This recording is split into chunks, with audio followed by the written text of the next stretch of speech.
আউযুবিল্লাহি মিনাশ শাইতানির রাজিম বিসমিল্লাহির রহমানির রহিম। আসসালামু আলাইকুম ওয়া রাহমাতুল্লাহি ওয়া বারাকাতুহু। হ্যালো, কেমন আছেন বন্ধুরা? আশা করি ভালোই আছেন। আপনাদের মাঝে আমি মোহাম্মদ তারিকুল ইসলাম সুমন জীববিজ্ঞানের দ্বিতীয় পর্ব পক্ষ থেকে আপনাদের জানাই স্বাগতম।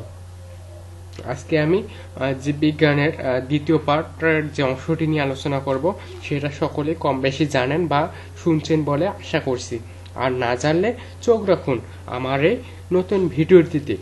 আশা করি পূর্বের ভিডিওটি ভালোই লাগছে। যদি ভালো লেগে থাকে তাহলে অবশ্যই কমেন্ট করে জানাবেন, তাহলে নতুন ভিডিও দিতে আমার উৎসাহ জাগবে।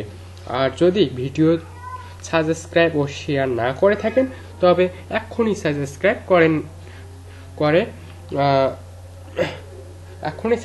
করেন ও শেয়ার করে নেবেন।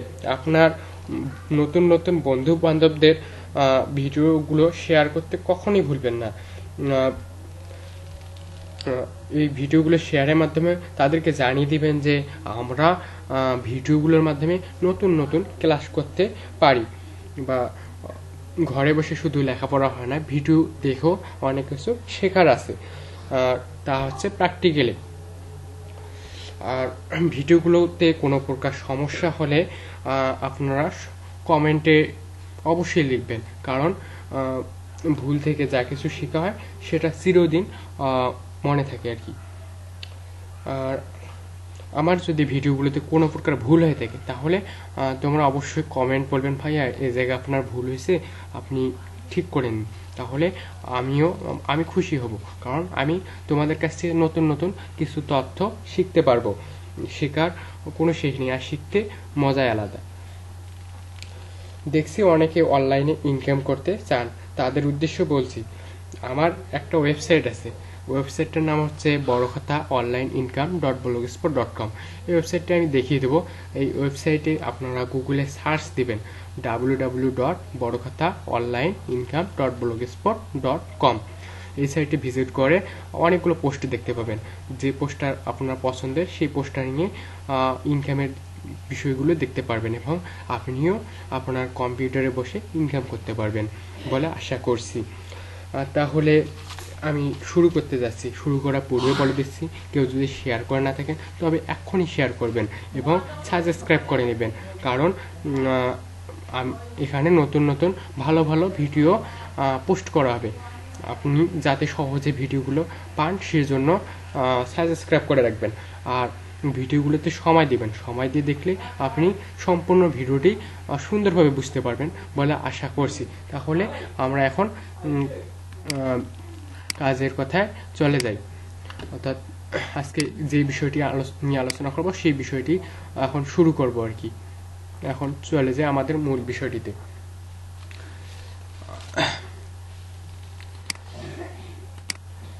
এখন আমাদের মূল বিষয়টিতে চলে যাব।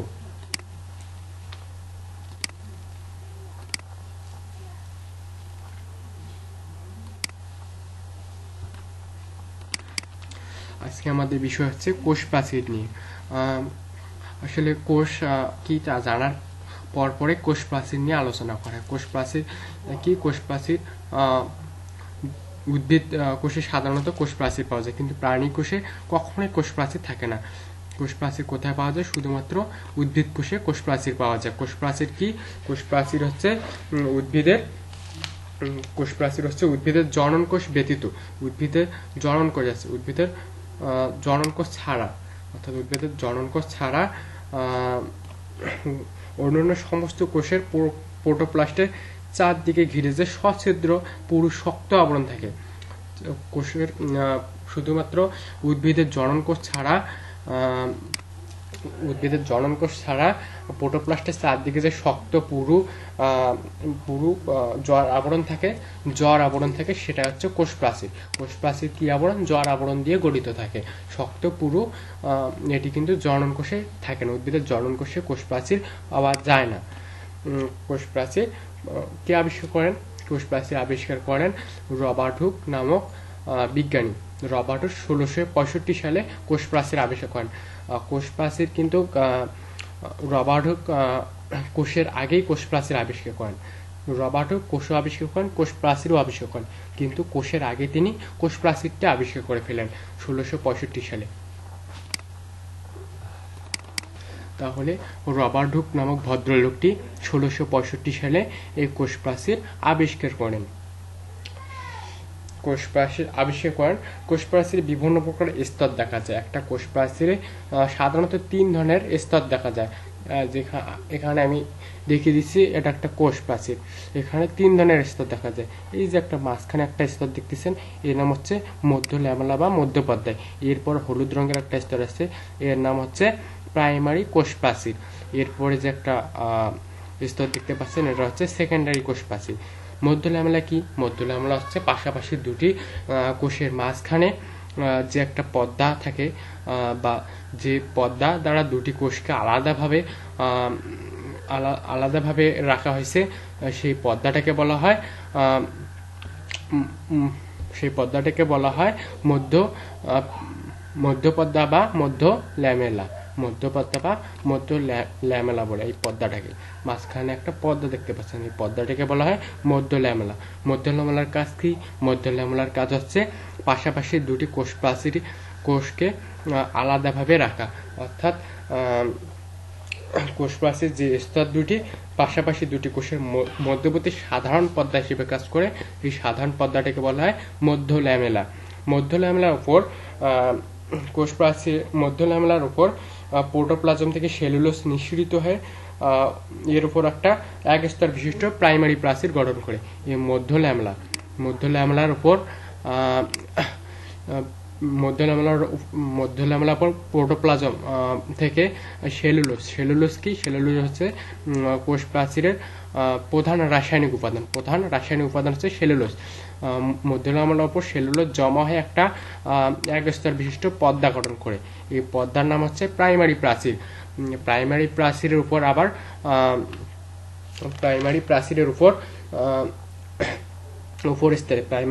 উপর স্তরে অনেকগুলো সেলুলোজ কণা জমা হতে হতে একটা স্তর সৃষ্টি করে, তার নাম হচ্ছে সেকেন্ডারি প্রাচীর। প্রাইমারি প্রাচীরের উপর সেলুলোজ থেকে বিভিন্ন প্রকার কণা এসে একটা 30 স্তর বিশিষ্ট একটা পর্দা গঠন করে, একটা স্তর গঠন করে। এর নাম হচ্ছে সেকেন্ডারি প্রাচীর। সেকেন্ডারি প্রাচীর কয়টি স্তর থাকে? সেকেন্ডারি প্রাচীরে 3টা স্তর থাকে, 1 2 3। এই 3টা স্তর থাকে সেকেন্ডারি প্রাচীরে। এছাড়া আরো কিছু অংশ থাকে, যেমন দুটি কোষ প্রাচীর একদিক থেকেও, মনে করেন যে এটা একটা কোষ, এটা একটা কোষ। এই কোষ থেকে কোষে কিছু আদান প্রদান করতে হয়। কোষ প্রাচীরে কোষ থেকে কোষে কিছু রাসায়নিক উপাদান আদান প্রদান করতে হয়। আদান প্রদান কিভাবে করে? এগুলো উপর দিয়ে যাওয়া সম্ভব নয়, কিন্তু তাহলে একটা ফাঁকা জায়গা দরকার পড়ে। এই ফাঁকা জায়গা একটা পর্দা কিন্তু ভেদ করে যেতে পারে। এই রাসায়নিক উপাদানগুলো একদিক থেকে অন্যদিকে যেতে পারে, যাওয়ার জন্য একটা পর্দা আছে। এই পর্দাটা হচ্ছে প্লাজমা। এই পর্দাটা অতিক্রম করে এক কোষ থেকে এক কোষে যেতে পারে। এই মধ্যবর্তী এই পর্দাটা যে একটা স্থান সৃষ্টি করেছে, দুপাশে ফাঁকা একটা জায়গা দেখা যাচ্ছে কূপের মতো, এই জন্য একে বলা হয় কূপ। কূপ দুটি সাধারণত বিপরীতমুখীভাবে অবস্থান করে। এটা এদিকে অবস্থান করে, আবার এটা এদিকে বিপরীতমুখীভাবে অবস্থান করে। এই দুটো কূপকে একসাথে বলা হয় কূপজোড় বা কূপ পেয়ার বলা হয়। তাহলে কূপজোড় বা কূপ পেয়ার কি? কোষ প্রাচীরের ভেতরে একদিক থেকে অন্যদিকে রাসায়নিক উপাদান যাওয়ার জন্য যে কূপের সৃষ্টি হয়, কূপ সাধারণত পরস্পর বিপরীতমুখীভাবে অবস্থান করে। এই কূপ দুটিকে একসাথে বলা হয় কূপজোড় বা কূপ পেয়ার।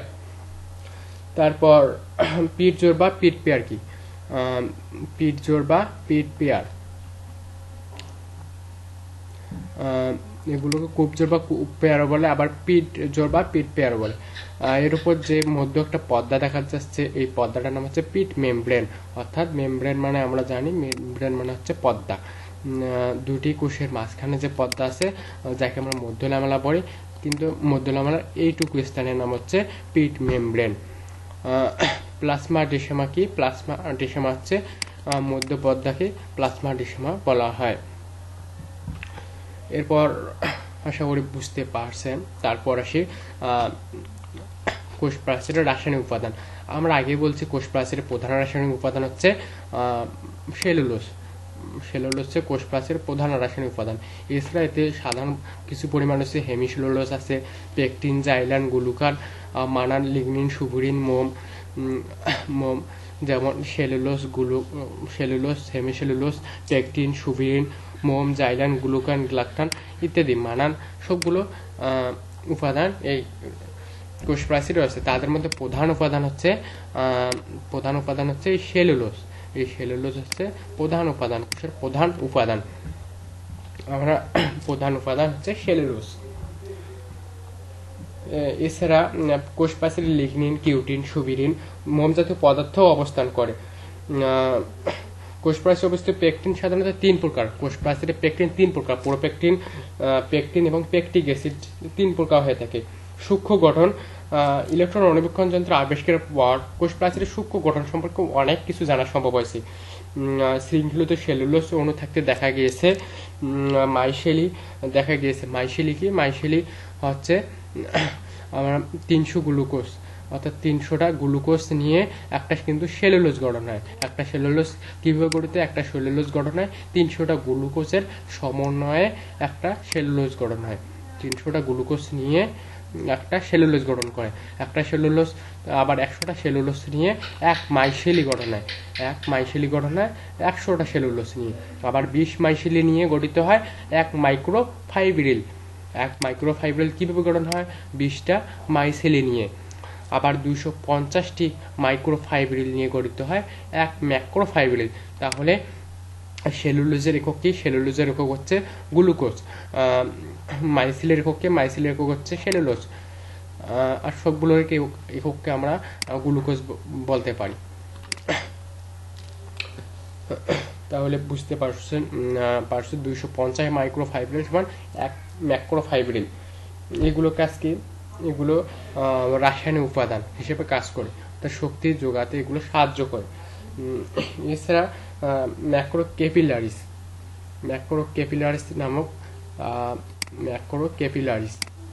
নামক কিছু উপাদান। ম্যাক্রোক্যাপিলারিস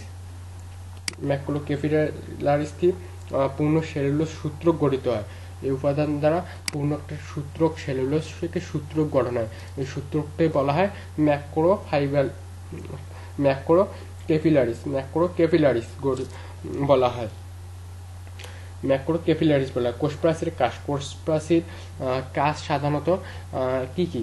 কোষ প্রাচীরের কাজ হচ্ছে কোষকে একটা দৃঢ় প্রদান দেওয়া। যেমন একটা গাছ, যেমন একটা গাছের একটা কোষ আছে। এই কোষটা এখানে একটা কোষ, এখানে একটা কোষ এই মানে সর্ব বাহিরের যে পর্দা আছে এটা হচ্ছে কোষ প্রাচীর আছে। একটা কোষ আর একটা কোষকে নির্দিষ্ট একটা আকার দান করে কোষ প্রাচীর একটা কোষকে নির্দিষ্ট আকার দান করে। আকার দান না করলে কি হতো দেখো একবার। আকার না দিলে কোষটা একসময় এই কোষের সাথে মিশে যেয়ে সম্পূর্ণটা একটা কোষে পরিণত হতো। আর ধীরে ধীরে সম্পূর্ণ গাছটা বা বৃক্ষটা একটা কোষে পরিণত হতো। তাহলে গাছটা এদিক এদিক দুলতে থাকতো, পানির বরফের মতো এদিক এদিক ছড়িয়ে একটা মানে এদিক এদিক দুলতে থাকতো।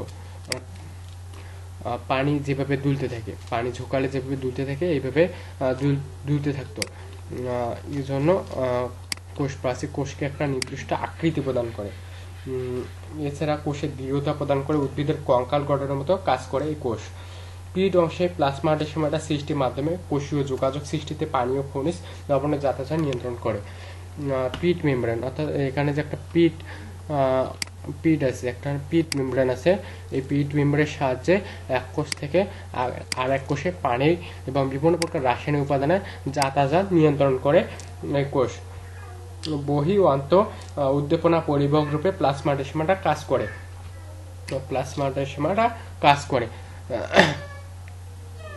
তাহলে আজকে এই পর্যন্ত থাকিল। কোনো কিছু বুঝতে অসুবিধা হলে আমাকে কমেন্টের মাধ্যমে জানাও। এখানে একটা লেখা আছে, দেখে আমি লিখছি, ভয় করে নয় শিখতে হয় কিন্তু বুদ্ধি দিয়ে। কোনো কিছু ভয় পেয়ে শেখা যায় না, শিখতে হয় বুদ্ধি দিয়ে বা কৌশল দিয়ে শিখতে হয়। আর আরেকটা আছে মুখস্থ নয়, পড়তে হয় বুঝে বুঝে। এখানে সব কিছু বুঝে বুঝে পড়তে হবে। মুখস্থ করা পড়া কিন্তু বেশি দিন মনে থাকে না, এই জন্য বুঝে বুঝে পড়তে হবে। ভয় করে না শিখতে হয় বুদ্ধি দিয়ে, এই দুটা বাক্য সর্বদাই মনে রাখবে।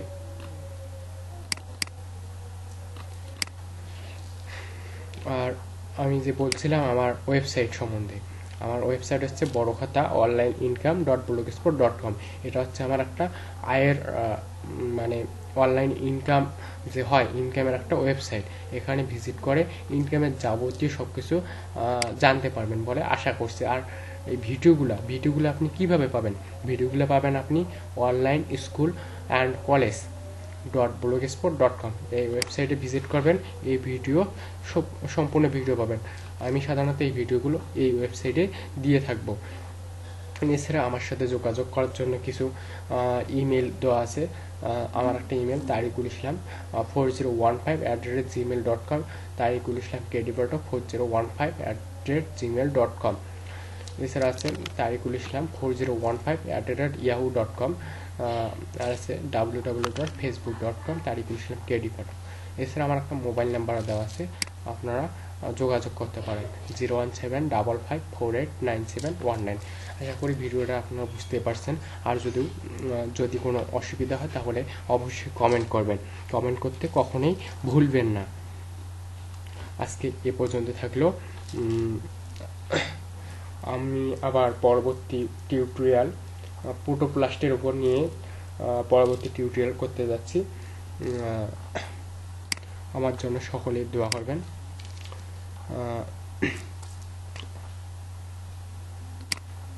তাহলে আজকে এই পর্যন্ত, সবাইকে বিদায় জানাচ্ছি। আর এই ভিডিওটি